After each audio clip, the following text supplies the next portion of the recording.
যদিও ফ্লাইট 6:45-এ। বাড়ি থেকে বেরিয়ে পড়েছি, আজকে মামার বার্থডে। গৌরাঙ্গ সেতুর রোডটা, এদিকে মা মামার সাথে কথা বলছে ফোনে। তো এখান থেকে খাওয়া দাওয়া কমপ্লিট করলাম। এখানে বৃষ্টি শুরু হয়ে গেছে। তো এই হোটেলের এই দাদার নাম কি? ত্রিবেণী ক্রস করে এখন আমরা মগরা ব্রিজে। যদিও এই ত্রিবেণীর সাথে আমার একটা পুরনো সম্পর্ক আছে। এখন বাড়ির পথে। হ্যাঁ, স্বাভাবিক মনটা একটু খারাপ লাগেই। একটা অসম ভিউ, আমার তো খুব ভালো লাগে এয়ারপোর্টে আসতে। 22 দিন ছুটি কাটিয়ে ফাইনালি আজ মার দিল্লি ফিরে যাওয়ার দিন চলে এলো। নিয়ে এসেছিল বড় একটা লাগেজ, তার সাথে এটা। তো যাওয়ার পথে আবার নতুন জামাকাপড় কেনা হবে ওখানে গিয়ে, তো সেই জন্য এই একটা লাগেজ নিয়েই যাচ্ছে। আবার নেক্সট বার যখন আসে তখন আবার দুটো বড় লাগেজ নিয়ে আসবে, তারপরে আবার এই ছোটো একটা লাগেজ ফেরত নিয়ে যাবে। বাড়ি থেকে বেরিয়ে পড়েছি, বাড়ির উঠানে এখন দাঁড়িয়ে আছি। ওই যে গাড়ি এসে দাঁড়িয়ে রয়েছে।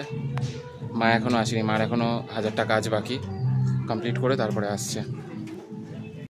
বাড়িতে ঠাকুরকে প্রণাম করে আমরা এখন গাড়িতে উঠব। যদিও ফ্লাইট 6:45-এ, সেক্ষেত্রে চাপ নেই। চলো গাড়িতে এবার আমি উঠি। 6:45-এ আমাদের ফ্লাইট, আমার তো নয়, যাই হোক মা যাচ্ছে। তো আমাদের তাড়াতাড়ি পৌঁছতে হবে, 5টার মধ্যে এয়ারপোর্ট ঢুকতে হবে। এখন বাজে ঘড়িতে 1টা, তো আশা করি 5টা বাজবে না, 4টের মধ্যে আশা করি আমরা এয়ারপোর্ট ঢুকে যাব।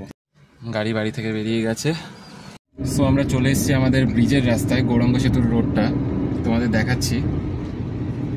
এই হচ্ছে সেই ব্রিজের রাস্তা, নবদ্বীপ গৌরাঙ্গ সেতুর রোড। আর আজকে রেনি ওয়েদার, যে কারণে ওয়েদারটা বেশ ভালো লাগছে। দেখতে পাচ্ছ চারিদিকে ভেজা ভেজা ওয়েদার, রাস্তা পুরো ভিজে রয়েছে। এই যে আমরা টোল নিয়ে নিলাম, এটা না কাটলে আমরা ব্রিজে উঠতে পারবো না। আরে আজকাল ফেসবুকের যুগ। ওইদিকে মা মামার সাথে কথা বলছে ফোনে, আজকে মামার বার্থডে। এই হচ্ছে নবদ্বীপ গৌরাঙ্গ সেতু, খুব ফেমাস একটা জায়গা। বিশেষ করে সন্ধ্যেবেলা এলে দেখা যায় এখানে লোকের ভিড়, ডান দিক বাঁ দিক চারিদিকে ছেলে মেয়েরা সব গল্প করছে, আড্ডা মারছে। আচ্ছা, हमको सिखा रिया है। ব্রিজ ক্রস করে আমরা পৌঁছে গেছিলাম নবদ্বীপ রেলগেট। আজ যেমন 22শে জুন মা চলে যাচ্ছে, সেরকমই আজ 22শে জুন মামার জন্মদিন ছিল, আমার মেঝো মামা। যাওয়ার পথে আমরা সমুদ্রগড়ের ওপর দিয়েই যাব, ওখানে আমার মামা বাড়ি, তাই মামার সাথে দেখা করে যাবে। সেই জন্য মামার জন্য কিছু মিষ্টি নেওয়া হবে এখান থেকে। এসছিলাম আমরা মিষ্টি নিতে, তো মিষ্টি নিতে গিয়ে তার সাথে আমরা ঘিও নিয়ে নিলাম, কারণ মা বাইরে থাকে, দিল্লিতে থাকে, তো সেখানে এসব ঘি বা এখানকার মতো খাবার ওখানে পাওয়া যায় না। তোমরা দেখো আমরা কোন দোকানটাতে এসে দাঁড়িয়েছিলাম, অজয় সুইটস। এই দোকানে এসে তোমরা নিতে পারো। আমরা এন্টার করে ফেলেছি সমুদ্রগড়ে। সমুদ্রগড়ে আমার মামা বাড়ি, এখানে আমরা দাঁড়াবো খানিকক্ষণের জন্য, মামার সাথে মা দেখা করবে, তারপর এখান থেকে আমরা বেরোবো। এসেছি সমুদ্রগড়, এখানে মামার সাথে দেখা করবে মা। এই হচ্ছে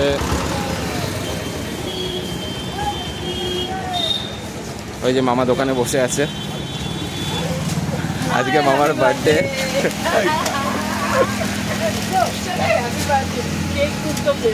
মামার দোকান, কেকের জন্য টাইম হয়নি, কারণ টাইম লাগতো অনেক।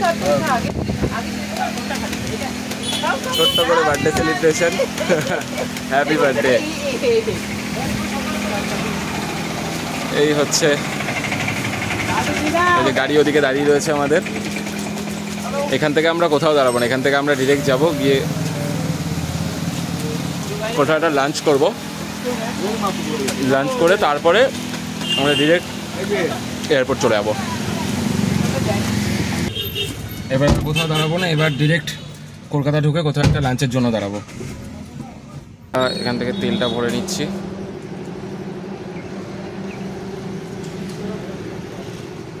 এই আমাদের গাড়িতে ফিউল আপ করা হচ্ছে। কালনা ক্রস করছি। কালনার এই রাস্তাটা আগে খুব খারাপ ছিল, গত 1-1.5 বছর ধরে এই রাস্তাটাকে খুব সুন্দর করে বানানো হয়েছে, 2টো লেন করে দিয়েছে, যাতে যাওয়ার জন্য একটা রাস্তা, আসার জন্য একটা রাস্তা।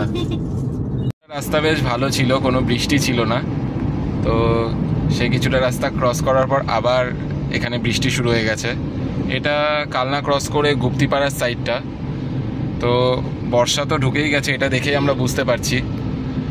আর সেই গরম থাকবে না যেই গরম আমরা সহ্য করেছি এবার। রাস্তাটা দেখতেও বেশ সুন্দর লাগছে। এখানে আমরা লাঞ্চ ব্রেকের জন্য দাঁড়ালাম। ভেবেছিলাম কলকাতার কাছাকাছি গিয়ে কোথাও একটা দাঁড়াবো, বাট না, ওয়েদার ভালো না। এখন একটু ওয়েদার ভালো, তো আমরা কল্যাণীর একটু আগে, ত্রিবেণীর একটু আগে এসে এক জায়গায় দাঁড়িয়েছি লাঞ্চ ব্রেকের জন্য। ভেবেছিলাম আমরা যে কলকাতার কাছাকাছি গিয়ে দাঁড়াবো, কারণ ওয়েদারটা তো ভালো না। তো সেই জন্য কলকাতার অনেকটা আগে, ত্রিবেণীর ঠিক 20 থেকে 25 কিলোমিটার আগে হবে, সেখানে আমরা দাঁড়িয়েছি। এখান থেকে আমরা আমাদের লাঞ্চটা কমপ্লিট করব।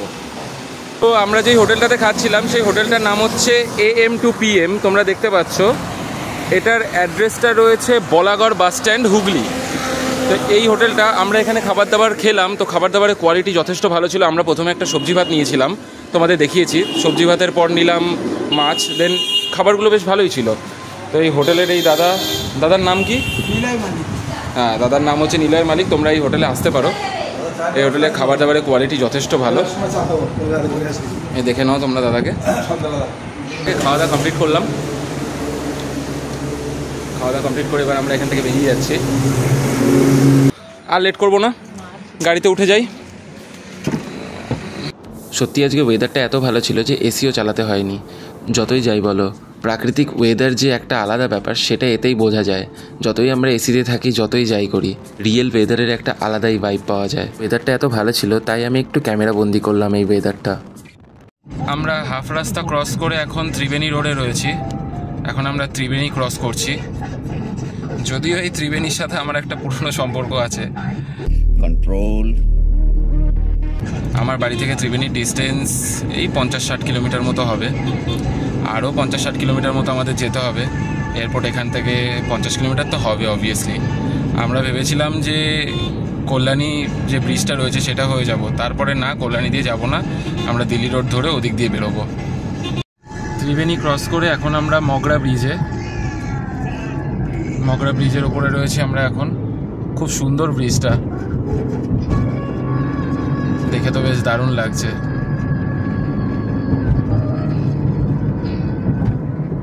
এখান থেকে নেমে এরপর আমরা পুরনো দিল্লি রোড ধরবো। তো আমরা এখন চুচুড়া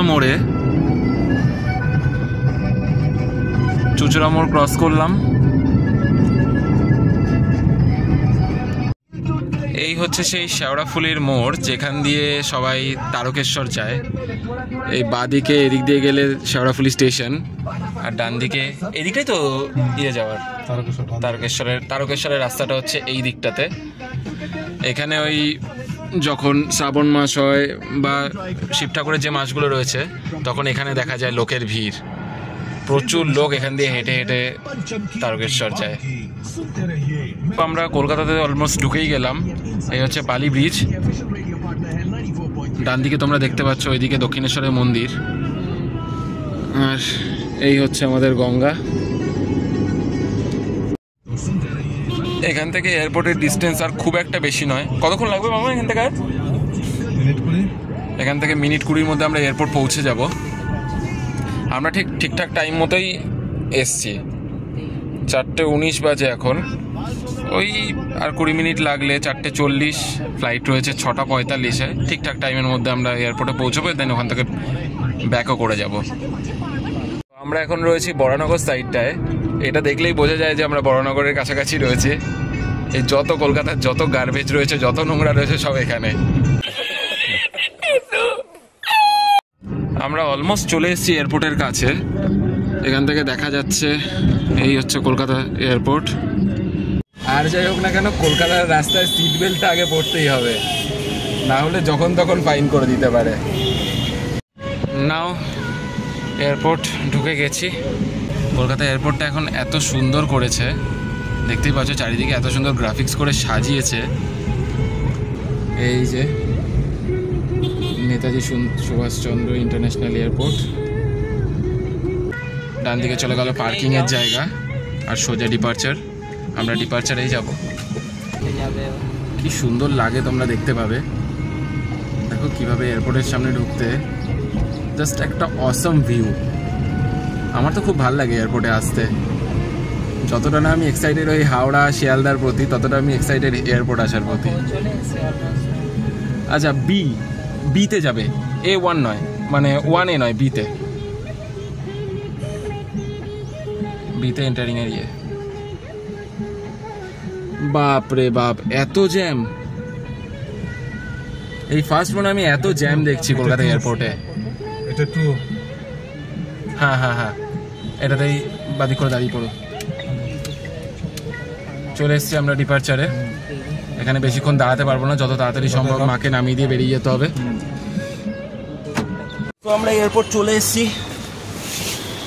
মাল লাগেজটা মাকে দিয়ে দিলাম, কারণ বেশিক্ষণ এখানে আমি দাঁড়াতে পারবো না, খুব কম সময়ের জন্য এখানে দাঁড়ানো যাবে। হ্যাঁ, আর লেট করা গেল না, কারণ এখানে বেশিক্ষণ দাঁড়ানো যায় না। চলো বেরিয়ে যাবো এবার আমরা। হয়ে গেছে ড্রপ করা। আমরা বেরিয়ে গেলাম এয়ারপোর্ট থেকে, বেরিয়ে এখন বাড়ির পথে। হ্যাঁ, স্বাভাবিক মনটা একটু খারাপ লাগেই। মা এসেছিল, 22 দিন থাকলো, আবার হয়তো 2-3 মাস পর, ঠিক নেই, কখনো 2 মাস পরেও আসবে, কখনো হয়তো 1 বছরও হয়ে যায়। তবে এবার আশা করি 2-3 মাস পরে হয়তো আবার আসবে। আর আমরা এবার কোথাও দাঁড়াবো না, আমরা ডিরেক্ট এখন বাড়ির দিকে যাব। হ্যাঁ, হয়তো কোথাও একটু চা খেতে দাঁড়ালাম, সোজা এখন বাড়ি। মাকে দিয়ে মনটা খারাপ করে আমি সোজা বাড়ি চলে এলাম। আসার পথে সেরকমভাবে ভিডিও নেওয়া হয়নি, কারণ সন্ধে হয়ে গেছিলো। তখন ভিডিও নিলে তোমরা হয়তো ভালো মতো দেখতেও পাবে না। যাই হোক, এই ব্লগটা কেমন লাগলো জানিও, আর ব্লগটা লাইক, কমেন্ট, একটু সাবস্ক্রাইব করে দিও।